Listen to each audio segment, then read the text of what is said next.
अरे नेहा, क्या हुआ? क्लास खत्म हो गई, सब चले गए और तुम अभी तक यहीं बैठी हो। आंखों में आंसू क्यों हैं? सब ठीक तो है? सर, मुझसे नहीं होगा। मैं तैयारी छोड़ रही हूँ। ये प्रजामंडल आंदोलन मुझे पागल कर देगा।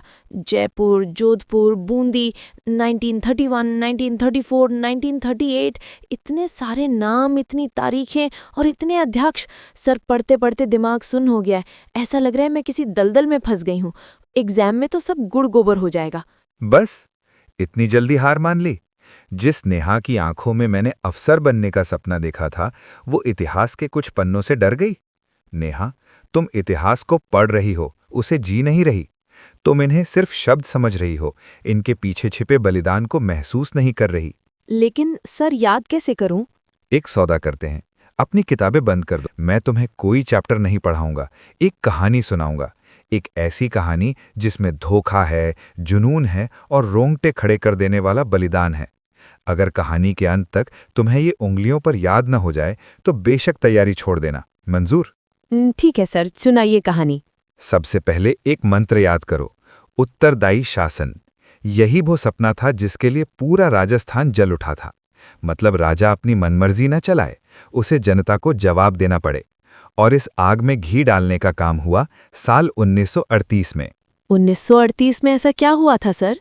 1938 में कांग्रेस का हरिपुरा अधिवेशन हुआ था, जिसकी अध्यक्षता कर रहे थे नेताजी सुभाष चंद्र बोस। वहां पहली बार कांग्रेस ने कहा कि रियासतों के आंदोलनों को हमारा पूरा समर्थन है। बस ये ग्रीन सिग्नल मिलते ही राजस्थान में प्रजामंडलों की बाढ़ आ गई। अच्छा, तो शुरुआत 1938 से हुई। असली ज्वाला 1938 में भड़की, लेकिन चिंगारी 1931 में ही लग चुकी थी। जयपुर और बूंदी में 1931 में ही प्रजामंडल बन गए थे।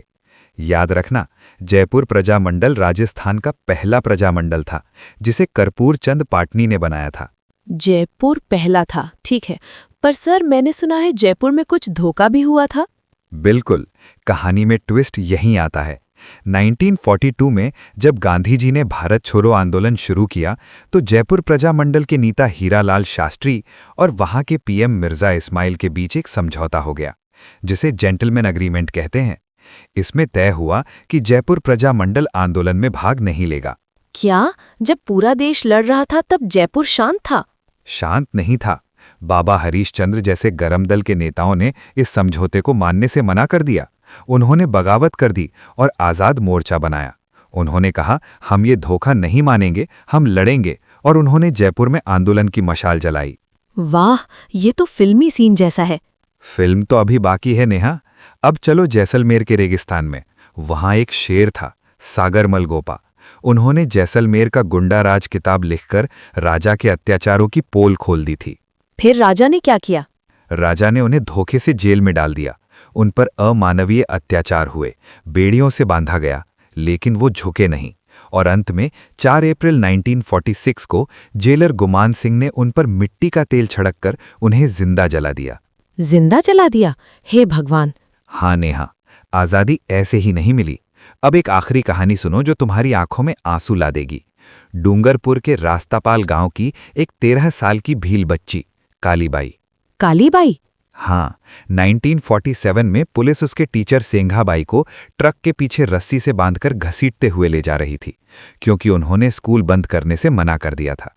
गांव के बड़े बड़े मर्द डर के मारे चुप थे, लेकिन वो 13 साल की बच्ची दरांती यानी हंसिया लेकर दौड़ी और एक झटके में रस्सी काट दी। फिर क्या हुआ? पुलिस ने उस मासूम बच्ची पर गोलियां चला दी। कालीबाई अपने गुरु को बचाने के लिए शहीद हो गई। सोचो, 13 साल की उम्र में इतना साहस।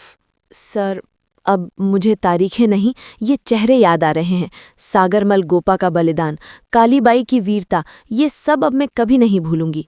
यही तो राज है नेहा। जब तुम तथ्यों को कहानी और जज्बे के साथ जोड़ती हो तो एग्जाम का डर खत्म हो जाता है। अब बताओ, क्या अब भी तैयारी छोड़नी है? बिल्कुल नहीं सर, अब तो मैं इन वीरों की कहानियों को अपनी ताकत बनाऊंगी। शाबाश। तो दोस्तों, आपने देखा, इतिहास सिर्फ रटने का नाम नहीं, महसूस करने का नाम है। अगर आपको भी नेहा की तरह इतिहास को कहानियों के माध्यम से समझना है और अपनी एग्जाम की तैयारी को मज़ेदार बनाना है, तो अभी हमारे चैनल एग्जाम स्टैम्पर को सब्सक्राइब करें। घंटी वाला बटन ज़रूर दबाएं ताकि अगली कहानी आप तक सबसे पहले पहुंचे। कमेंट में ज़रूर बताएं कि आपको कालीबाई या सागरमल गोपा किसकी कहानी ने सबसे ज़्यादा प्रेरित किया। जय हिंद।